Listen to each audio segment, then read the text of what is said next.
evening, and welcome to another episode of Basketbros. I am your moderator, Denzel Snipes, and we just want you to kind of, spend a little bit of time with us, just an hour, before you watch what should be actually a better game than last week in the 49ers and the Broncos. But we've got a great show for you all. It's the greatest in basketball coverage from 2000 on back. Sometimes we may cheat a little bit and bring it to present day, but it's only to, kind of bridge 2 points. But I'm not alone. I do got my henchmen with me. So introducing first from the other sea town, by way of the sea state, Connecticut, here's our resident DJ Willie Vogel. What's up, y'all? What's going on, man? How you doing? Just living it up. Watching a lot of football, watching some baseball today, but ready to talk some hoops with my guys. Absolutely. I see you kept the beard. Well, I know the beard's probably going to go away. Yeah, I shaved it. It comes back every so often. I may grow it a little bit. Like last week, I was like, I grew for like 4 days, and I'm like, meh, it's kind of getting itchy. Boom, boom. That's what they're supposed to do. That's how you know a beard's, exactly. Yeah. Exactly. And also, well, he's not playing cab driver tonight, but live from his car over in Atlanta, GA, by way of Quincy, Illinois. Here's the pundit Jacob Christner. Yep, and that game the Bears barely won today. That was uglier than modern day politics. It was, and and the crazy part is Mills actually outdueled Fields. Oh, but boy, Fields. Oh my God, that was, man alive. Like, he had like 106 yards with 2 picks. I'm like, yeah. I wonder who had him in fantasy. Yeah, but you know what? It's crazy because I keep telling everyone, I think Houston's defense is a little better than advertised. Yeah. Well, see, I already knew your defense was great because it's Lovey. Yeah. See, there you go. I knew that, though, Plus, he's going to bring it because he's playing in this old stadium, So, Chicago's always going to have love for Lovie Smith. Oh, no question. But we also have one more, and he is the owner of the South Florida Tribune. He is the conductor on the Sports Exchange train. Some days it's a bullet train, some days it's a freight train. But one thing that is promised is this man's going to get you from point A to point B. Scott Motor City Madmouth Morganrod, come on in. You know what, Denzel Snipes, you have one of the best introductions I have ever seen. That's why I told him when we started the show, I messaged him. I said, I want you like my PA announcer. I want you to do the best intros you can. And he's been killing it every week. Denzel, definitely. Michael Buffer look bad. We even collectively said, we're like, who should do it? Me, Jacob or Dom or Denzel, and we're like, dude, Denzel's got the just boom to it. No, this isn't a decision. Denzel Snipes is your intro king. Yes, he is.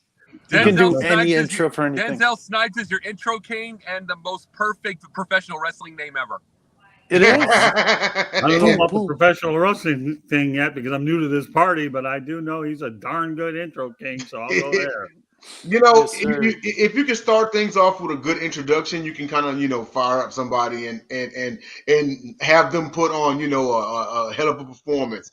You know what I mean? So I've always been a big believer in introducing people in right, and yeah, I mean we all are pretty good at our craft, so why not let the public know what they're gonna get? Exactly. Buffer could learn a thing or two from you. I won't get into the trademark thing that he did, otherwise I don't want you to get in trouble. But Michael Buffer, Denzel Snipes might or will teach. Yeah, Michael Buffer, watch out for your job. That's it, man. I'll take your job. I'm Denzel Snipes. I'm gonna take your job, Michael Buffer. I mean, I'm fresh off a Lone Depot part / Marlin Sparks. Second time, Denzel. In the last week, I've been coming directly from there, barely making it on your show. You should see what he does for his show, The Gauntlet. It makes me laugh. It puts The Rock to shame. Been out at once. I don't know if he was on it that day. I had to make fun of him yesterday for it. No, it's perfect. Absolutely. Man. But just letting everybody know that we are live on Sideline Sports. So find us on YouTube, Facebook, and Twitter as well. Leave that like, of course, if you're new. And, it's more than just us. We've got a lot, to offer at Sideline Sports. But, of course, when it comes to throwback basketball, there's none greater than the gentlemen. And we do have one out. That's Dom. He'll be back next week. But there's none greater than the ones you see on this screen. And with that being said, let's go on to our first topic, and that is our Basketbros legend, center/power forward, Tim Duncan.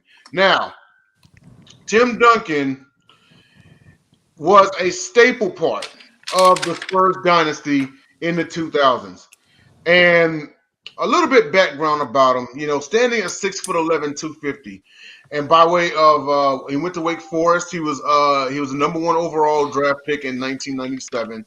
Of course, he played all of his whole career with the San Antonio Spurs. But just to run down his accomplishments, he's a 5-time NBA champion, 3-time Finals MVP, 2-time NBA MVP, 15-time All-Star, NBA All-Star Game MVP, 10-time All-NBA First Team, 3-time All-NBA Second Team, 2-time All-NBA Third Team, 8-time NBA All-Defensive First Team, 7-time All-NBA Defensive Second Team, NBA Rookie of the Year, NBA All-Rookie First Team, San Antonio Spurs number 21 retired, United States Basketball Male Athlete of the Year, Sports Illustrated Sportsman of the Year. He's on the 75th anniversary team. In college, he was a consensus National College Player of the Year, a 2-time consensus First Team All-American, a Chip Hilton Player of the Year, NBA Rebounding Leader, a 3-time NABC Defensive Player of the Year, 2-time ACC Player of the Year, 3-time First Team All-ACC, and number 21 retired by the Wake Forest Demon Deacons. His career average, 19.0 points per game, 10.8 rebounds per game, 3.0 assists per game, and he's in both Hall of Fames as college and a pro. So you talk about a man who was brought in to complement David Robinson, and they formed the second iteration of the Twin Towers. The first, of course, being Ralph Sampson and Hakeem Olajuwon. But essentially what was going on was they drafted Robinson's replacement. And not only did he fill the man's shoes, he created shoes of his own. Undoubtedly one of the best centers and power forwards in history. So, Will, talk to me about Tim Duncan. Your thoughts on him? Well, I was lucky and fortunate to watch basically all of Tim Duncan's career. Maybe not the early part, but when he won championships, yes. He was an aspiring swimmer when he was younger. He was born in the U.S. Virgin Islands. Unfortunately, when he was young, Hurricane Hugo destroyed his childhood swimming pool, the only one accessible in U.S. Virgin Islands that was Olympic size, and just put a damper, unfortunately, on his swimming career. It makes you think maybe one day we'll do what if Tim Duncan was a swimmer? What if he was in the Olympics? Would he be Michael Phelps? Would he be Mark Spitz? Would he be like blah, blah, blah? His brother-in-law was actually the one who inspired him to play basketball. And he got offers from University of Hartford, University of Delaware, and Providence College. He did end up going to Wake Forest. Really good player at Wake Forest. I really enjoyed him playing in the NBA. I always loved watching his battles between him and Kevin Garnett, him and Dirk, him and the other big men of that time. And it was just, he was literally seeing him, Tony Parker, and Manu. What can you not love about those guys? Like, Manu came out of nowhere. Tony was a young kid when he was on the Spurs. I think he was wasn't he 17 when he started for the Spurs? He was young. And then you got Tim Duncan. And then him and David Robinson did great things together. And it's funny, they're like, oh, he was his replacement. Well, he actually got to play alongside the guy. He did too, yes. Learned from him and developed. And he's a very quiet dude. He's not a very spoken dude. Doesn't talk a lot about his game or anything. He's just very private. But yeah, Tim Duncan, you hit it exactly. He was one of the best power forwards / centers of all time. He's definitely in my top 10, and I like I said, I was fortunate to watch him. I mean, he most definitely a generational player. It's funny that you bring up him being an aspiring swimmer because Hakeem Olajuwon actually was originally a soccer player and he didn't pick up a basketball, I want to say, until about high school. So it's real funny how these greats become legends, even though they started relatively late in their lives playing the sport that they became great at. But I'll swing over to Scott Morgenroth, and I know you're going to tell the truth on everybody here, because you're like a human truth serum. On your list of big men, where does Tim Duncan rank all time? Big man, easily 10. Yeah, within the top 10, I should say. First of all, yesterday, Wake Forest could have used them with the football team because they lost 51-45 to Clemson in double overtime. Okay. Yeah. That's number one. So knowing him, as good of a player as he was, athlete, the Deacons could have used them as they lost to Clemson 51-45. Had to get that out of the way because it was a high enough score to put Tim Duncan in the basketball conversation for a football score. Okay. He beat the Detroit Pistons once in the finals, but then again, what do you expect? That was a heck of a team. See, the initial part about it was, I have to ask you, how many number one picks really work out? A lot of times, many of them don't. But this guy did. And not only did he work out, he stayed in one place for the entire career and built a dynasty in a small market team. He didn't go to LA. He didn't go to New York. He didn't go to Chicago thinking he needed the endorsements money to pacify him later on. He did it in San Antonio. He did it with Greg Popovich. I saw him play a few years back when I was covering the Alamo Bowl when Michigan played Nebraska, and then I ended up taking his first game against the Toronto Raptors. But I've always liked the guy. I mean, I'll never forget the first time I ever saw David Robinson play was at Boston Garden against the Detroit Pistons. I was covering the Pistons at that time regularly, and I got into the game and covered the Pistons and the Celtics, and the PR guy was nice enough to let me cover the Spurs as well and the Celtics, and they wowed about David Robinson. Can you imagine what happened when Tim Duncan got entered into the equation, how you'd give it a double wow? Yeah. So the reality is, to me, he's an outstanding player, down to earth, never cared about dream teams, pairing up with nobody, did it where he was drafted. And, I know it's hard to compare him with Giannis Antetokounmpo, but they're low-key guys that work in smaller markets, made a name for themselves, and they won a championship in those respective markets. So, right. What do I think of Tim Duncan? I think he's great. How do you not appreciate not only a generational talent, but a generational person? Yeah, he took a little stab at coaching for a year under Pop. Maybe a little smarter than I don't need this coaching stuff. Too much stress. But, I don't think he's not whispering a few things here and there in the Spurs organization. But overall, to me, Tim Duncan is just an amazing player, and I just think the world of the guy. I don't have a bad thing to say about Tim Duncan. He made David Robinson better, but I'll tell you one thing: he made the San Antonio Spurs a lot better. Small market teams can do well, especially when you have icons like that playing for you. Unselfish icons that don't need the spotlight. Being the only game in town where I know there's a statue or two there. He's worthy of every Hall of Fame induction given to him. And I've been to Winston-Salem, and I know how revered there is because I've been there for a few conventions and all that. And Wake Forest is a really nice campus too. It really is. So it is. I've been to their basketball arena once. Yeah. I ended up going ahead and going to an event there, and I saw the low key. It's really nice. The whole thing, and all the great players that went through. Chris Paul, I believe. Chris Paul, Tim Duncan. You can name someone. Wake Forest. So he's A1 in my book. I don't have a bad thing to say about Tim Duncan. Awesome, and swinging it over to Jacob, and kind of want lead us off with a question here.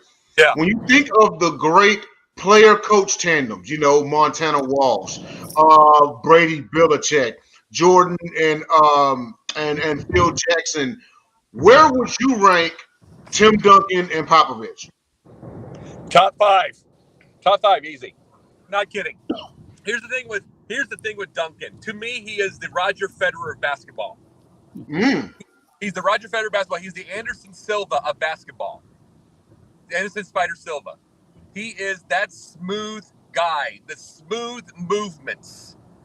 It's like never, you don't see him mad. He doesn't have chaos. You know what I mean by chaos? Everything with violent, that violent movements that a lot of basketball players have. He doesn't have violent movements. He never did. It's like he coached his one game and he was just still. The whole thing where Bird, when he was just real calm after the 3-point shot, that's Tim Duncan all the time. Yeah. And I know you're about to put the mark on there. But I'm just saying that was him. Well, that was him though. It was like he was chill. And I always have to wonder, and Scott, you know what I'm saying. You have to wonder for the amount of people that have such a violent look and chaos in their movements. Mm-hmm. You have to wonder how come people did not. Same with Kareem Abdul-Jabbar. How come more players did not learn from these guys? Right. Because these guys did not have injuries. They didn't have injuries until very, very late in their careers. That's when they got old. You have to wonder why this isn't a norm. Learning how to move smoother, without having anything. And it's like, and Tim Duncan just made it for all those years. You know what I'm saying? Yeah. I think 100%. To your point, I think the reason why they have some of these violent movements is I think they may be trying to own their skills by moving like faster, so it may appear like violent. And then not only that, but these guys are getting bigger nowadays, so they have to be able to hit the hole and make and take some contact. I know it's not a contact sport, but you know what I mean. Like I think it came with the evolution of the game. But the thing about it is as the game was evolving, essentially, Duncan, he stayed the course. Yes, he did. The biggest thing to understand is we say that it's not a contact sport and it's less of a contact sport than it ever was.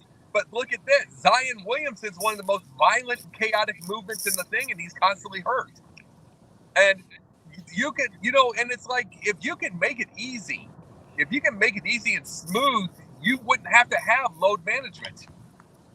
Yeah, but you know what, Jacob? Yeah. Zion Williamson, the reason why he's hurt is he's just simply overweight, doesn't take care of himself either. That's true, but he's also trying to run over everybody. All right, but you know what, though? If you eat too many Whoppers and Big Macs, you're going to get stomped on like a pancake, and you're going to end up being Dumpty. Yeah. Well, I'm just telling you. The reality of the situation is this guy's going to crumble like a pretzel when he's running as well. So, Jacob, everything you're saying is on point. But Zion Williamson is overweight, and that's why he has a lot of injuries. He doesn't take care of himself. He does, and if you don't, and one of the things that few people don't understand, having been around the Pistons as long as I have been, not only do you have to have a good trainer, but you have to have a strength and conditioning coach as well to keep these guys in line. Zion Williamson's problem is he should buy a McDonald's and a Burger King and eat all the Whoppers and Big Macs he can, because that isn't the diet that's going to get you a long career. But he's just out of shape. And sometimes I wonder at the beginning whether he has a commitment to playing the way he is. He's just injury prone. Jacob, he's the kind of guy to me that you wonder potential gets you in trouble in sports. Okay. And when you have potential, getting potential. But in the case of Tim Duncan, he didn't have potential. He was potent, okay, because he was smart, took care of himself, and took his job seriously. Zion Williamson, I hope he does well. Number 1 pick overall like Duncan, but this guy's got a long way to go. He needs to take care of himself. Well, he's been 60% of his games in his career. He's been 60% of his games in his career, but the thing is, Shaq was the same way. But Shaq made a story about Tim Duncan. He tried to get into Tim Duncan's head, and Duncan looked bored. And I'm like, could you imagine? Tim Duncan would probably be that type that, okay, you're going to try to pick on him and he'd beat the living hell out of you, but really softly. Like, he'd be like the martial artist that knows Aikido, and he doesn't use any movements, and the silent assassin. Well, Tim Duncan can play the rope with anybody mentally. he's that further ahead of it. It's all mental. Okay. Remember, I once told you guys that I had time to spend time with Larry Bird, one of the best athletes on the planet, but he outsmart and think 3 steps ahead. Tim Duncan falls along those lines. I'll make a valid comparison there. If you're a smart player, you could go a long way. And to me, Tim Duncan and Larry Bird can be compared that way because it's all what you have between your head so that the body reacts to what your instincts are all about. And that's why you have such certain types of players. If you outthink somebody, then you make up for certain things. But the problem is nobody said you have to out-eat anybody and then turn out to be a Humpty Dumpty, which I think is the problem with Williamson. But I love Tim Duncan. I told you, I am not saying a derogatory thing about Tim Duncan because he's got everything that you need to have. He really does. Mental, and he's a winner. He won 5 championships. Yeah. Well, here's the thing to say about Tim Duncan also. Remember, you got to develop people. We know this from the NFL. Could you imagine if he had to deal with Rick Pitino instead of Greg Popovich? Oh, good Lord. That's true. Yeah. So think about that. Good. That's why he worked with Popovich, and they did it pretty well, and they formed a partnership. Let's face the reality. Greg Popovich could yell at Tim Duncan all he wants, but I'll tell you what, behind closed doors, he's thinking, I'm glad that he was strong enough to handle it and didn't get rid of me because Greg Popovich has a hell of a lot of jewelry because of Duncan and championship hardware to go with it. You know, you can send a message to your player, but don't cross a line with your player there right now, or you're going to be deep trouble. Okay. Yeah. And that's what it comes down to when you have a good coach and a superstar. Okay. Yeah. You'll take the coaching. Okay.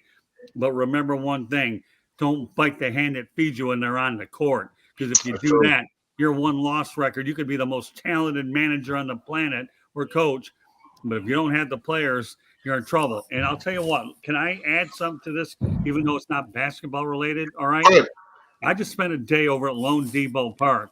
I don't know if anybody out there knows, but Don Mattingly will not be returning as manager of the Marlins. I got the alert earlier. I bet you Kim Ng goes too. I bet you she will. Well, no, she isn't going to go yet. They'll give her one. I think they're, well, hold on. I was down there, okay? So I'm just telling you from the source here. I think that she'll have about 1 or 2 years to get it figured out. She's bringing in her own person, Jacob, okay? But in my opinion, I think she, like you, Jacob, I think the woman should be every bit as accountable because of the talent she puts her. And I asked her at the press conference, you know, Kim, I understand what you got to do, but what the heck happened to the offense this year? Because I didn't see any of it. And then let me tell you, you'll see it on my YouTube channel, the whole interview with all of us there. And let me tell you, King Ng, to me, has every bit to be accountable for what happened there. But the only reason I'm bringing Mattingly up today is because you can have a great coach all you want, but if you don't have the darn talent, and I know Don Mattingly will get a job as quick as his phone will be ringing. Mark my word. I've worked with the man 3 years. I know how he operates. So if anybody knows, I do. And that gets to the point where Greg Popovich has a guy like Duncan. If Don Mattingly had any kind of superstars down there, you know, who knows what would have happened. But he had nothing, but he doesn't care. I predicted this would happen. But I want to make sure we stay on point that when you have a superstar player, when you have a manager or coach, you better have good players around you, no matter what sport you're playing. That's the only reason I even brought it up. Right. Well, moving on to the next topic here. This actually was a great topic on Tim Duncan. And I'm pretty sure that down the line, they're going to spin up some conversations about, you know, kind of how they ask, well, who's more responsible for the Pats dynasty, Bill Belichick or Tom Brady? They're going to bring up, well, who's responsible for the, you know, the Spurs dynasty, Tim Duncan or Greg Popovich. But, and maybe that's a future basketball topic down the line. But moving on to our next topic, it's going to be unluckiest NBA career. So I did some digging around, and I'm actually curious to hear some of the answers. But the one I came up with was Big Country Bryant Reeves. He was drafted by the Vancouver Grizzlies back in 1995. Now, here's the thing. His first 3 years were actually pretty solid. Let's see here. In his rookie year, we averaged 13.3 points. In 96, he averaged 16.2 points. In 97, he averaged 16.3. And then they ended up signing him to a 6-year, $61 million contract extension after year 2. But then after that, he got overweight. To Scott's point about the last topic, he got overweight, out of shape, and he got injury prone. He was out of the league in 6 years. So most definitely, to me, he had one of the unluckiest NBA careers. You figure, you bring up Shaq and everything, but Shaq, I think, was the exception and not the rule. Even Kobe himself said if he had taken better care of himself, he could have been greater than what he was, But Will, who do you got, man? Yeah, I've got an unfortunate one, and I wish he could have played in the NBA longer. Drazen Petrovic, he was tragically killed in a car accident, and it's not saying he wasn't a good player. He was a great player. He played overseas, and then he only played 3 years in the NBA, but that tragic event unfortunately ended his career and ended his life, but he was honored. He has his number retired. Even Jordan has a quote about Drazen, and that's hard to get a quote from Jordan. Like, I've heard Jordan in The Last Dance say, "Oh, I've got mad respect for the glove, nothing but love for the glove." But this quote, what he said about Drazen, is just so true, and I couldn't agree more. And the quote says, "It was a thrill playing against Drazen. Every time we competed with an aggressive attitude, he wasn't nervous." Like, you're on the big, like, I know they played against each other in the finals, the Blazers and the Bulls, and Jordan did the shrug and whatever. But, like, coming from one of the GOATs, or the GOAT, depending who you talk to, that's such high praise, because Drazen was a knockdown shooter. He was helpful for those Blazers and Nets teams, and it stinks. It makes you think of, like, if Drazen could have played longer in the NBA, this makes you think, would he be the all-time three-point shooter? Would he be above Reggie Miller, even though Reggie Miller was after? But I always thought Drazen Petrovic was, like, he was great at his time, and who knows, would have he been called the greatest European player of all time? Like, everyone thinks, oh, it's Dirk, oh, it's so-and-so. Like, he's definitely in the top 10, but he would have been in the debate as the best European player of all time. And I have nothing but love for Drazen Petrovic. Man, that was a great commentary on Drazen, because I recall a couple of episodes of the Gauntlet when we had Couch Coach, shout out to Couch Coach Chris Powell. And we were talking about Sean Taylor, and he said Sean Taylor is going to go down as the biggest what if in NFL history. I think that in this case, Drazen Petrovic is the biggest what if in NBA history. And that would be a great what if to do soon. Swinging over to Jacob, who do you got? Unluckiest NBA career? Larry Christoviak. And I'll tell you, and you'll know who I'm talking about, Scott. Now, let me tell you this. No idea who this is. Oh, no, Scott will know. But Larry Christoviak, this was the craziest thing. He comes into the league in 87 in Milwaukee, misses a couple of years. He gets to all those beautiful Milwaukee teams, so a lot of those big ones, except for the fact that he's got to face off against Boston. He's going to get against Boston in those years, misses a couple of years before that. Then, one of the years, guess what? He goes to Chicago, misses Jordan. He misses the Jordan year. So he goes to Chicago very before the Jordan year. Yeah. Then he goes to Orlando before the finals. 1 year before the finals. Then he goes to LA 1 year before Shaq. End of career. Oh, wow. Jacob, all hail Jacob. Jacob, that was amazing. I'm looking up this guy. You talk about the unluckiest. I mean, good little player. Good player. I mean, nice little thing, but I mean, he just everywhere was the wrong time. Yeah, I mean, that's kind of up there with, like Bryce Harper. He leaves the Nationals 1 year before they win the World Series, and such. So, I mean, but to have that much, like, wow, that's horrible. Hey. He misses the three championships, goes there the year Jordan leaves, and then gets kicked off before their second three. Goes to Orlando before their finals, goes to LA before Shaq. and Kobe. Jacob, you want to hear something funny? I just looked up. He was the Utah Utes coach for 10 years, and I think he's not even coaching them anymore. Last time he was seen was 2021. Oh, wow. Right. Probably retired. But I'm saying, you get a good NBA. If you're an NBA player, that's luck in itself. But just how many rings and how many championships did he miss? Wait, hold on, Will. You said he last coached the Utah Utes in 2021?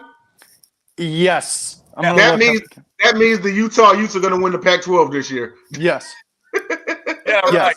But you heard it here first, everyone. 2022 Pacific 12 champions, the Utah Utes. You heard it here first. Dude, he won AP Coach of the Year when he was coaching. But just think of how many rings, finals, and everything he missed in his career. Yeah, that is just, man. Scott, who do you got, man? Unlucky in career. Can I ask my teammates a question here? Of course. Do I get senior citizen privileges because I've been around longer than you guys? Of course. You go right ahead.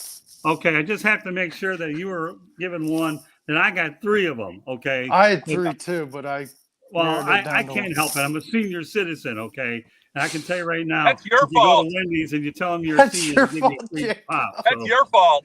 I know. Yeah, it is. It's my fault in a lot of ways. But your dang fault. Anyhow. Go ahead. Okay. Scott, I'm going to give you Carmelo Anthony for 1.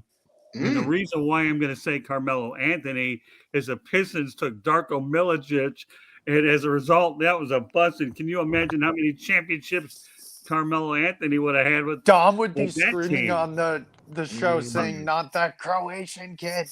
Yeah. So, yeah, well, whatever. But, hey, I love your Drazen Petrovic pick. I can't believe he came up. That was good stuff. I love Drazen, dude. Laugh on that one. But I'm going to put Carmelo Anthony in there because of all of his friends there. He don't have a championship ring, and he could have been on a team had Joe Dumars picked him instead of Darko Milicic, and that's why Joe Dumars never got an executive job again because he botched that one badly. Mm-hmm. Number 2, and I'm not laughing about this one, unfortunately, but what about Reggie Lewis? Yes, died in the offseason. At the early, I believe it was a heart attack, wasn't it? I'm looking at there. It was a heart attack. Heart attack, right, at the age of 27. Here's the guy. I'm looking at his numbers right now. Number 35 is retired. 1992 is an all-star. And you talk about a guy who died way too quick. His playing career was from 87 to 93, and he was a shooting guard. So that's the other one. Oh, but here's another one. Oh, he was good. Wasn't he? That's why I asked you. But I got one other one. Okay, you ready? What about Bob Lanier? Yeah. Hey, you know what? That's a good one, but you know what? I'm kind of disappointed in everyone here. There's one that makes you think. Let me think. Len Bias. Well, no, I thought about him, but I figured I'd stop it at 3. They didn't play. He didn't play, though. Well, if you're going to do that, you put Hank Gathers in there, too, even though he never made it either. Because then you're talking about guys that died early. But let's go to Bob Lanier. Started off with Detroit Pistons, got moved to the Milwaukee Bucks. Don Nelson tried so hard to win him a championship. It wasn't Philadelphia. It was Boston. Everybody got in Big Bob and Dom's ear. And I actually met Bob Lanier a couple of times over in Indiana, Market Square Arena. And if you saw how big this guy's foot was, it makes a sledgehammer look small. I mean, holy moly.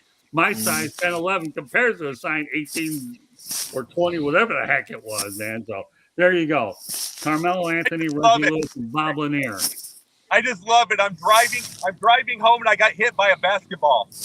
There you go. Oh, wow. I got hit by on the highway. I got hit by a basketball on the highway. I hated the waffle there, but those 3 I had to mention. You know, Reggie Lewis, how you leave him out. And I'll tell you what helps my thing is because of Will mentioning Drazen Petrovic. What a heck of a player. But yeah, Reggie Lewis and Carmelo Anthony got screwed and hosed because of a bad administrative decision. And Bob Lanier, well, what can I say?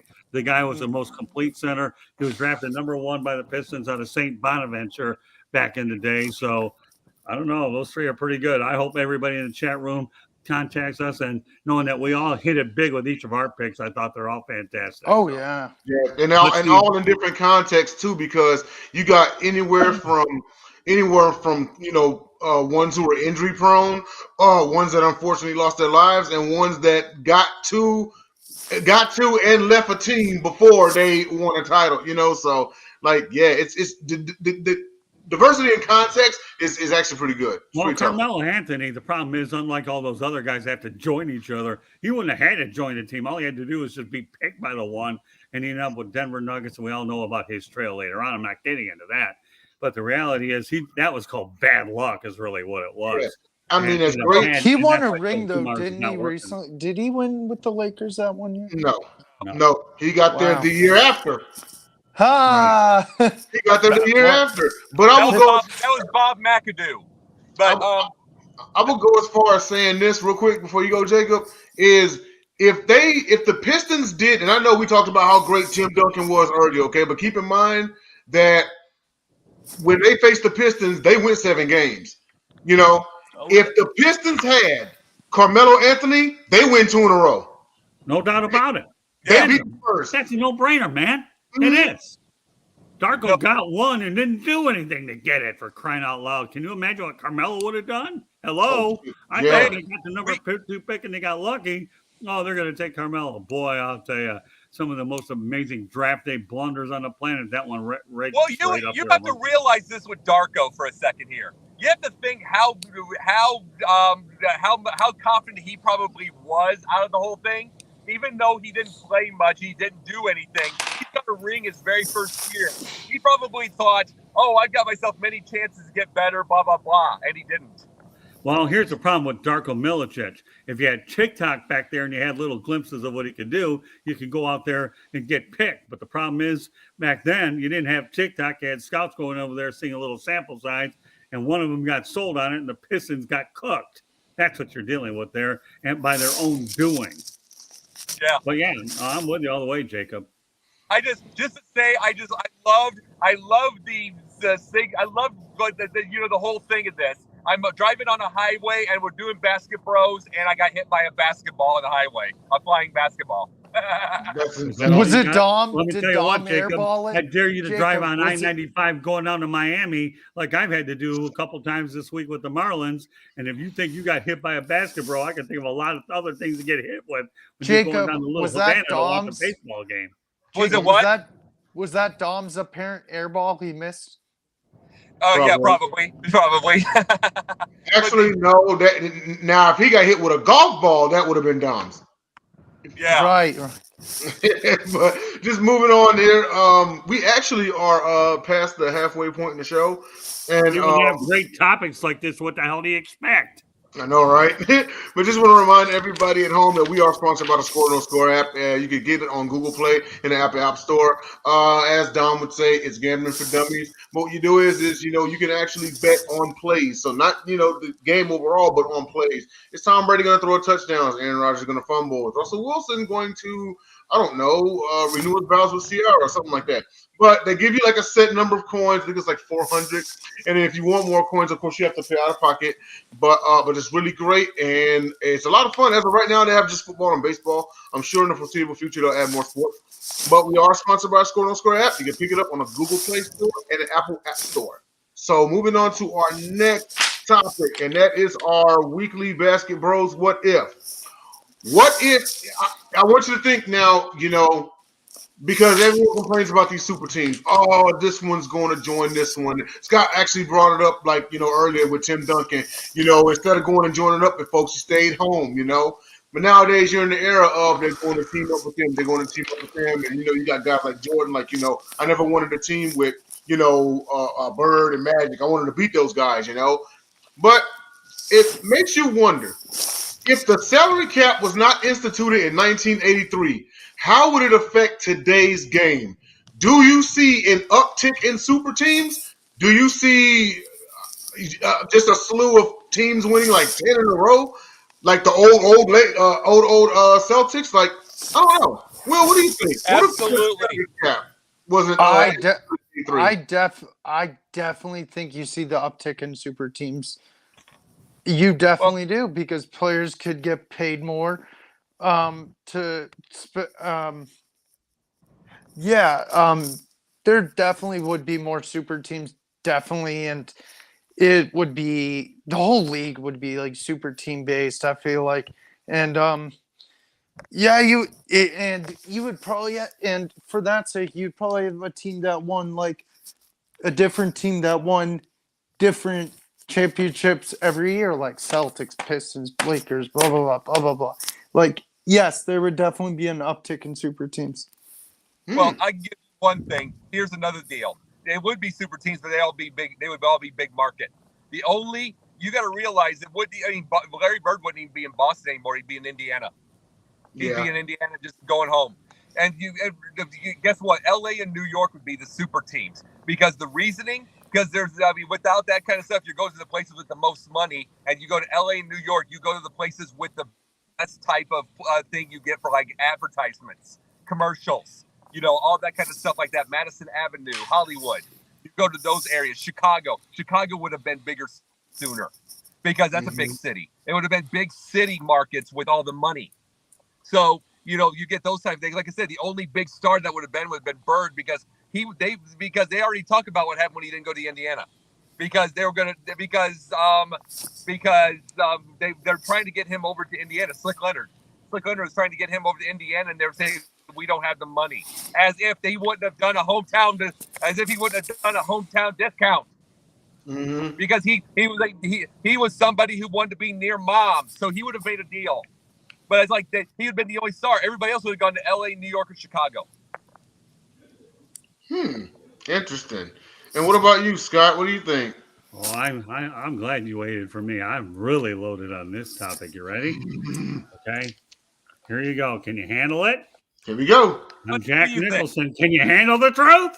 Can you handle the truth? Okay. You can't handle the truth. I can't handle the truth. What happened? The NBA would be broke. They'd be out of business. And you know what MLB would stand for? Major League Basketball, because the NBA would be broke. You know who I'm telling you, they would be broke. You know who they would get to run the show? They would need Peter Ueberroth because he's the only guy that turned a profit with the Olympics in 1984, which, by the way, I went to. Okay, so the NBA would be broke. Period. Forget about super teams. Forget about all. It don't matter. Major League Basketball. We got basketball. With Basketbros, we could have Major League Basketball because there would be no NBA. Or in my version of today's game, you want to know what the NDL stands for? The National Drama League. No basketball league. I hate it. No basketball league. Pardon me? I said NBL would be no basketball league. No, NGL, National Drama League, my friend. I did a show on that one time with JB, and that thing lasted long. I gave everybody a reason why the NBA was wrong. It definitely went over an hour, but we had a lot of opinion. So Major League Basketball, folks, for all we know, there might be an entrepreneur looking to go out there and put Major League Basketball on the map, but the NBA would be out of business, okay? Just like it was in 79 when it was on tape delay.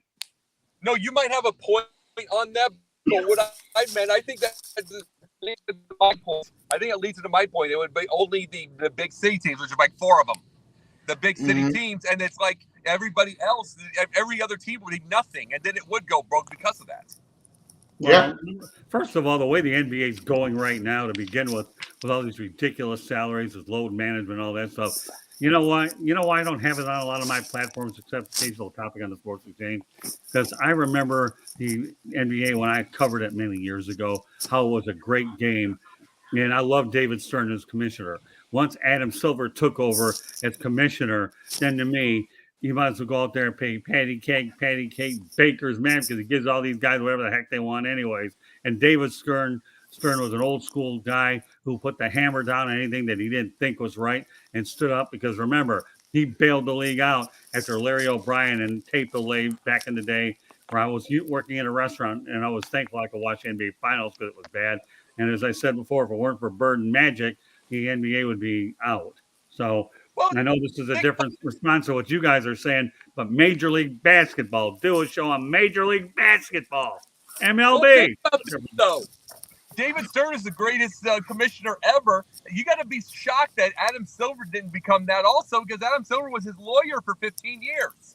That's nuts. Oh, no question about it. Yeah, no, hey, Jacob, you really nailed that one, buddy, because the reality is I'm surprised he didn't learn. But you know what? The problem that you have with Adam Silver is too busy kissing the player's backside is what he's trying to do. and become a popular guy. He's been accused of that, yeah. Right from his business plan. And that's why I What? love David Stern. Penis. He looks like a human penis for one thing. Well, Oh my God. if he looks like that and you want to get graphic about it, I could take you somewhere out in Lincoln, Nebraska, that if you look at the Nebraska Capitol, it has a visual effect of what you just said. And if you don't believe me, go ahead and look it up. And I know we're not going in a direction there. But the reality, folks, patent Major League Basketball, if somebody doesn't. I'm telling you, Denzel, you can have that. Even if you don't ever get it, buy the domain name. It might be worth something. You can make some money and remember where you found out. Major League Basketball on tonight's edition of Basketbros. Well, you know what? Going off of Scott's point, I just thought of an impromptu question, and we'll go around the horn here. Let's just say, for example, because of this, the NBA goes out of business. Do you see the resurrection of the ABA? Starting with Scott. Oh, yeah. No doubt about it. Considering that they was killing the NBA as far as I would. Well, yeah. Well, you're asking me a question. I'll give you an answer, okay? You want it? I would say easily, because remember, you got the red, white, and blue balls. You probably have the logos, and you can probably dig it up. Anyhow, I think it'd be easy. The only problem is Dr. J won't be walking in that door. Moses Malone won't be walking in that door. I think the last I heard, isn't Moses dead? I don't know. But yeah, all right. So he won't be playing. But no, ABA, I could see it all day long. Well, think about it. You have the United States Football League, right? That came back again under a different format. So yeah, I mean, once these leagues have gone out for a while, they can come back when. Why I don't see any reason why the ABA wouldn't come back. In fact, I'd love to see a team back in Kentucky and bring back the Kentucky Colonels if you want to do that. Yeah, why not? Let's go all the way if we're going to do this ABA thing again. I think Kentucky should have an NBA team anyways. A lot of people may think, but why not in Louisville? We talked about areas where you had the only game in town, right? Bring back Kentucky. Nobody ever will listen to me. They're too busy focused on Vegas, and they need one in Seattle. But the answer, I'm going to give you the Cliff Notes version. I'd say yes. Absolutely. What about you, Will? Do you see the resurrection of the American Basketball Association if the NBA goes out of business due to the no salary cap? Oh, hell yeah. I love the ABA. I love watching ABA footage. It's more entertaining. It would be more entertaining. You got flashy passes. You got these guys who could do crazy dunks. The ball is iconic. The teams were iconic. And it was overall just a lot of fun. And yeah, so definitely I wouldn't mind the resurrection of the ABA. Hey, someone's home. Yeah, I made it home. So Jacob, swinging the question on over to you. Yeah. If the NBA goes out of business due to no salary cap, do you see the resurrection of the ABA? Oh, yeah. Oh, yeah. You got to remember, if it goes out of business, it'd be going out of business. 84, 85, it'd be immediately reopened. You got to. Here's the thing. It would be like here's the deal. What would happen? It would be like the USFL at first. The whole Donald Trump, New Jersey Generals thing. Oh, God. It would be. It would be like that. You know what? I mentioned it, the USFL, while you were out of action, my friend. Yeah. So we fall into the GMTA theory. Great minds think alike. Go ahead. Yeah. It would be like that. And then it would be like that. And then, of course, one of the teams would go broke and everything like that. And then it would settle itself down because there is nothing else. See, there's nothing else other than the NBA right now. You know what I mean? As far as any kind of competition. So ABA might have been even more popular now because they brought all the stuff that we see now. Yes, absolutely. Yeah. So Jacob, are you going to be the owner of the Kentucky Colonels if they bring it back? I'm going to leave that to you. I guess I probably have a little seniority here because of all this gray business. No. I'll leave it to you. You can have fun with Dan Issel. I got no problem. Hey, he's a heck of a player. He's not a bad. And I'll tell you what, if you're going to go that far, get me Hubie Brown as coach, and then we got a deal. Let me tell you this. Hubie Brown, I'm going to bring up another, put number 3 as far as Larry Bird on the mark, by the way. Hubie Brown spent his whole basketball coaching career wishing he had Larry Bird to move his offenses. Because after he was done coaching, he became a great analyst, and all he did was ask for Larry Bird games because he was just enamored by that guy. Well, and Hubie Brown's still doing it. I Hubie think Brown down in Miami when the Pistons were playing the Heat, And Hubie Brown and I spent time talking basketball. Oh, my God. I actually went to the National Sports Media Association where he was inducted. He couldn't make it because of medical reasons, but he's a major reason I ended up going. Too bad he wasn't there. But I'll tell you, I was looking to sit down and shoot the breeze with Hubie. Well, He's a major reason I went. I'm saying, though, he spent his basketball career, his coaching, wishing he had someone like that to move the ball, because he was a ball movement guy. He would have loved that. And then after it was over, all he did was do Larry Bird games. All he did as far as analyst. And then he would be, and you heard 50 times a game, oh my God, what a pass. Exactly. Mm-hmm. Yeah. And it's like, and I'm just saying, it's like he just spent his time wishing that was his. He was that his life was a lot easier. I've actually met a commentator once. I've actually met I think before a Hornet game, I met him just freakishly. It was Mike Breen. Oh, nice. That's a good. He actually signed an autograph for me. It was just on a piece of paper. Well, you guys are familiar with Steve Holman, aren't you, out in Atlanta? Mm-hmm. I don't know him. Well, what about the Hawks, right? I got his number. One of these days, I'm going to bring him on one of my shows. He gave me his number. Dude, we need him on this show. Anything's possible. I made a lot of connections there. I got phone numbers. Don't worry, my friend. But I can tell you right now, though, I'm with you all the way, Jacob, and all you guys, Hubie Brown. But, you know, when you have an opportunity to go out, and I work with Doug Collins with the Pistons, too. He was a heck of an announcer. But Hubie Brown always used to take over situations that were bad and turn them around. He made the Memphis Grizzlies winner. So, well, you got to realize Bill Fitch did the same thing. No, I know. Well, Dick Motta did, too. I'm on the right show, Basketball Bros, right? Dude, Dick Motta turned a miserable Dallas Mavericks team into something respectable. Yeah, that is true. I mean, that was a team that was once 3-54. Yeah, Dick Motta used to go ahead and commentate the Pistons games, and I used to spend time eating dinner with him when he was at the Palace. That's why I feel like this is an easy show for me to be on. No, see, Dick Motta. Here's the thing, though. Guys like Dick Motta are because this is such a TikTok, YouTube we got to win now situation. Right. There isn't those type of coaches. Like I said, I used to bring up Alvin Gentry, and as one of those type of coaches that is like you use him to teach the game, but he's not a winning coach. See, you had Dick Motta. He was one of those. He was the guy who's a teacher of the game, but you used him to turn things around. You can't have these turnarounds anymore. They want them now. Yeah, but you know what? There was a saying out in Sacramento when he took that job. You ready for this one? It's the Motta of time. I like it. Yeah. I like it. Well, I know. Hey, listen, I lived it. That's why I'm telling you. I love being on this show. It brings back a lot of memories of all those days. I used to sit in these dining areas shooting the breeze with all these people you guys like to talk about, man. Yeah. Oh, yeah. Just bring it back. I knew that, you know, there'll be elements of the show, if not all of it, that will bring back memories for you, Scott. So, you know, every other time you're like covered him. Oh, the water boy for the Lakers covered him too. You know, so yeah. Oh, we're just getting started, man. You guys, you know, I spend time in all my traffic jams thinking of all these topics that you guys go back and forth in the chat room, and then when I ultimately get home where I can write them down, because I go ahead and have my Apple Watch connected, and I see you guys going back and forth the topics to get my wheels turning, so I don't have to worry about all these idiots that are honking at me for everyone that I cut off or whatever, or they cut me off. It doesn't matter. I live life in Florida. So. Or in my case, a basketball hitting my car while I'm doing the show. Did it dent your car? Did you check?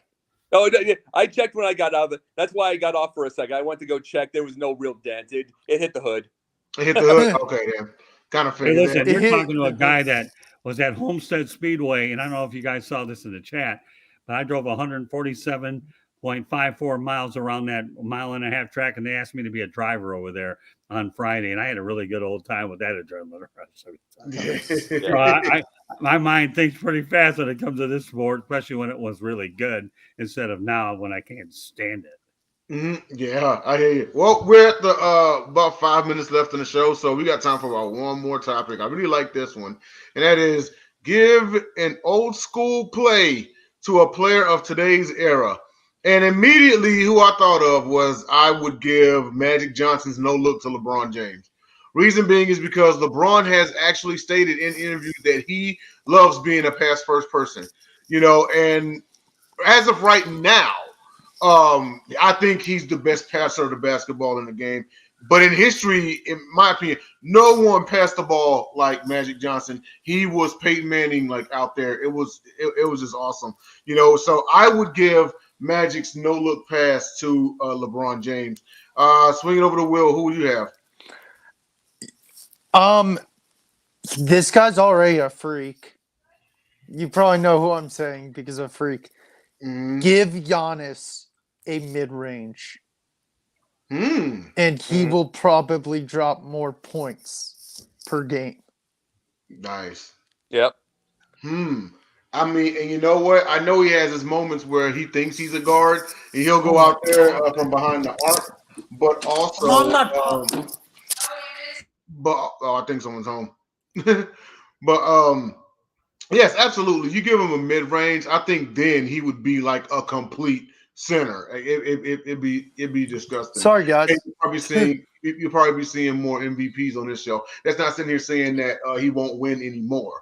But if he developed a mid-range game, oh man, it'd be scary. disgusting.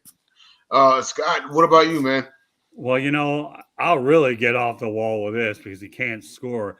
But if he could score, I would give Andre Drummond Kareem's sky hook. Big Penguin. Andre Drummond. Okay. Wait, that's his nickname? Yeah, Big Penguin. I would give Andre Drummond Kareem Skyhook. Great defensive player, great rebounder, but he can't score worth a lick. But since he's high, since he's really tall and bulky, give the guy a little bit of offense. Don't think he can make free throws Big either. Penguin. That's terrible. But give Andre Drummond Kareem Skyhook and hold LA, as Keith Jackson would say. Absolutely. And then Jacob, on to you. Okay, you stole the Kareem Skyhook from me, but I'm going to say it this way: give Giannis Kareem Skyhook, and give with those long arms, and give Kevin Durant the Dream Shake. Ooh. That would be sick. Yeah, just with the movements on the inside, 10 to 12 feet. So what you would be doing is you get an inside game that can dunk and block shots. You got that mid range with the Dream Shake, and then you got a 3-point shooter.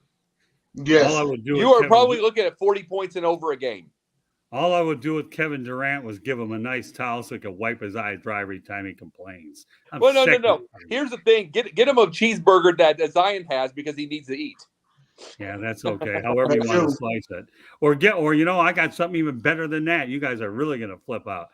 Back in 1985 or 86, I thought I could cook a grilled cheese sandwich in a microwave. Okay, shame on me. That shows you how good of a cook I wasn't. Okay, So if you ever want to go ahead and you want to have a weapon that you don't need to buy at the hardware store, cook a grilled cheese sandwich, okay, in the microwave for 6 minutes. Watch that stupid thing go hard. And if you want to give somebody a concussion, you don't have to buy a hammer. Hit them with the grilled cheese sandwich, and I guarantee that'll give you the biggest concussion you ever had. Thankfully, my teeth didn't fall out, and I learned how to cook a grilled cheese sandwich the right way.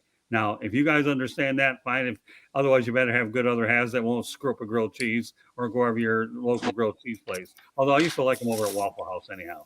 But no, all kidding aside, I like your choice, though, Jacob, with Giannis. But I like mine better because Andre Drummond can't score worth a lick anyway. So he needs all the help he can get offensively. Well, we have reached the end point to the show. Just want to thank everybody for tuning in to Basketbros. And like I said, just check us out on Facebook, YouTube, and Twitter. And leave the likes if you're new. And Will, where can everybody find you? Thank you, guys. Always love talking basketball with you guys. It always brings a joy when Sunday happens. Even though work's the next day, I get to talk basketball with my guys. So that puts everything aside on Sundays. I think it's even better than, I love football, but talking basketball with you guys is always just awesome. Yeah. You guys can find me during the season on the NBA Carousel. Thursday nights, the Sip Off, hosted by Megan Price and Jahan Phillips. They are taking a break for a few weeks, but we'll be back soon shortly. I was on their last episode of season 2, which was 2 nights ago. And then you can find me occasionally on the Gauntlet. And then you can find me here.